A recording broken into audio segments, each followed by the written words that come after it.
Le Grand Matin Sud Radio, 7h-10h, Patrick Roger, Cécile de Ménibus.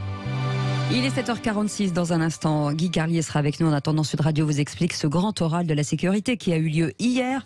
Et pour en parler ce matin, Loïc Le Couplier, qui est secrétaire administratif général adjoint au syndicat Alliance Police Nationale. Bonjour, bienvenue. Bonjour. Bonjour. Qu'est-ce que vous retenez de ce grand oral hier? Est-ce qu'il y a des choses qui vous ont frappé, des propositions par exemple?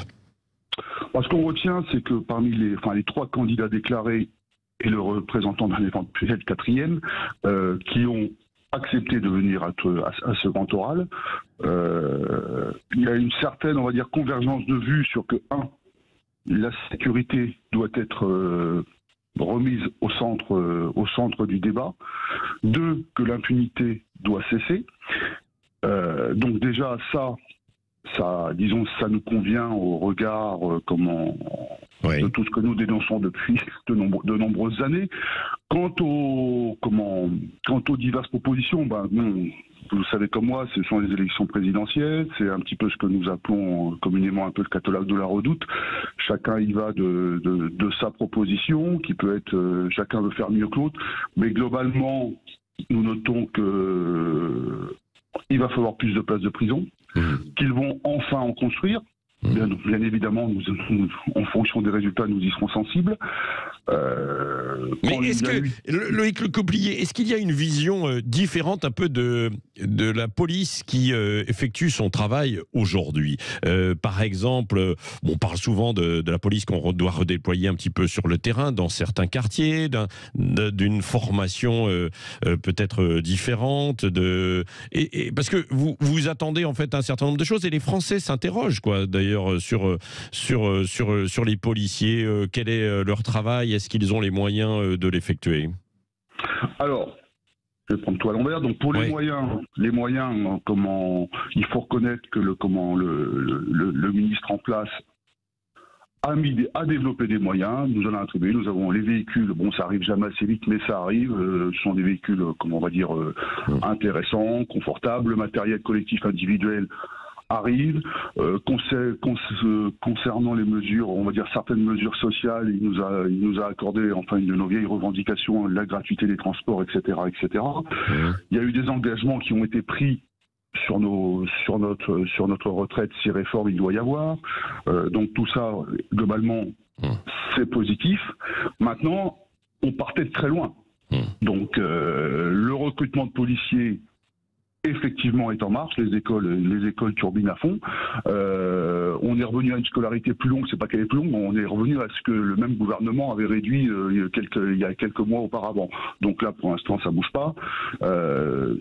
Mais ce qui est important de comprendre, c'est qu'il faut que nos concitoyens et nos futurs gouvernants intègrent bien que le métier de policier est un métier, on va dire, est un métier particulier, est un métier passion, et que beaucoup de mes collègues ont perdu cette passion.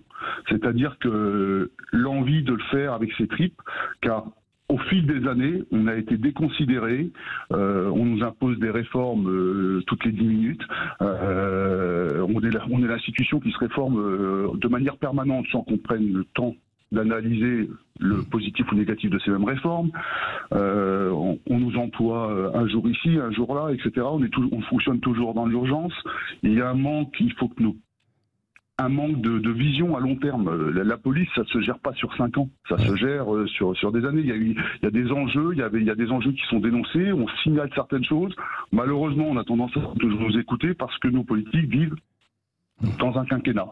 Nous, les policiers, on est de la fonction publique, on sera là avant eux, pendant et après eux. Oui. Dernière question, Loïc Le Couplier. Est-ce que vous ne regrettez pas des absents hier pour les entendre? Je pense en fait aux gens à gauche, on n'a pas répondu. Bien évidemment, notre secrétaire général l'a dit qu'il le regrettait profondément parce que ça aurait peut-être amené même une autre vision, ça aurait amené un débat. Notre but, c'était de discuter.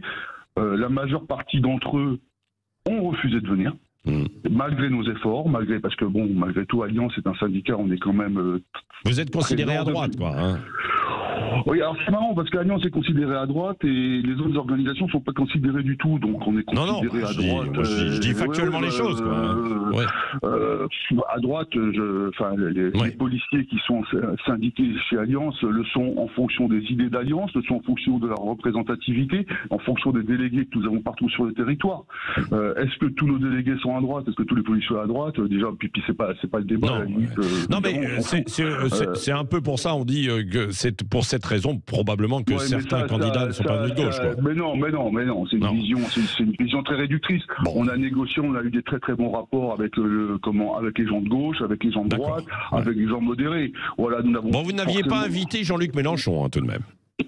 Ah non, mais ça a été assumé, c'est une décision, on va dire, assumée, c'est une décision que nous avons prise entre nous, après consultation. Et pourtant, ça aurait été peut-être l'occasion de renouer le contact, quoi, non, et de s'expliquer.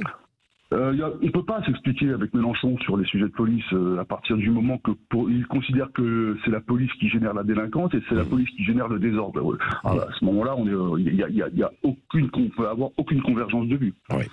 Merci beaucoup, Loïc Lecouplier, secrétaire administratif général adjoint du syndicat Alliance Police. Et nous y reviendrons tout à l'heure à 9h30 dans La Vérité en face. Les policiers sont-ils vraiment des mal-aimés? C'est une des questions que nous posons sur les réseaux sociaux et nous y répondrons tout à l'heure de 9h30 à 10h.